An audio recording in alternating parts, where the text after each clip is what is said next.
sort of went through a free market revolution, and that private companies, CEOs, private companies are the default form. CEOs are the sort of the kings of the world.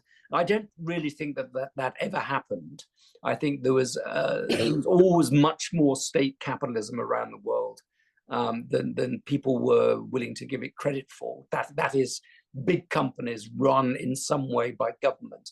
What you did get was the emergence of a new form of state capitalism. Instead of direct control by bureaucrats, you had indirect control by people who acted as though they were private sector actors, in the sense that they were trained in business schools, they had a business outlook, they mixed with other business people around the world, but were acting at arm's length on behalf of the state.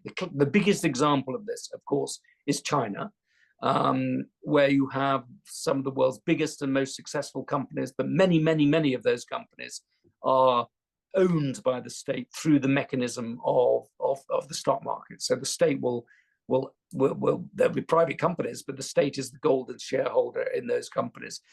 So many of the world's biggest oil companies are really state companies.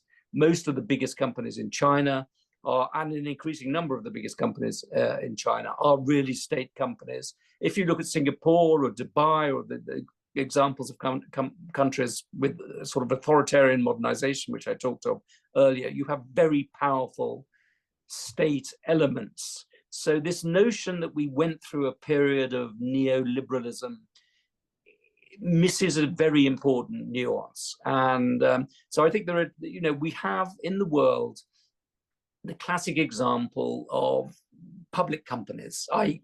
private companies owned by dispersed shareholders, run by independent managers and things like that. But you also have two other categories of companies which are incredibly important. One is state capitalist companies, i.e. companies whereby the majority or the controlling majority of shares are owned by the state, indirectly, probably through funds of various sorts, and family companies, that is, companies that are owned by very powerful families, business families. And family companies and state companies, state-owned companies, are the two sort of elements of capitalism that most people who write about capitalism and think about capitalism don't talk about anywhere near enough. And certainly, when we look at the markets, we're looking at publicly listed companies rather than these other more nuanced sorts of companies.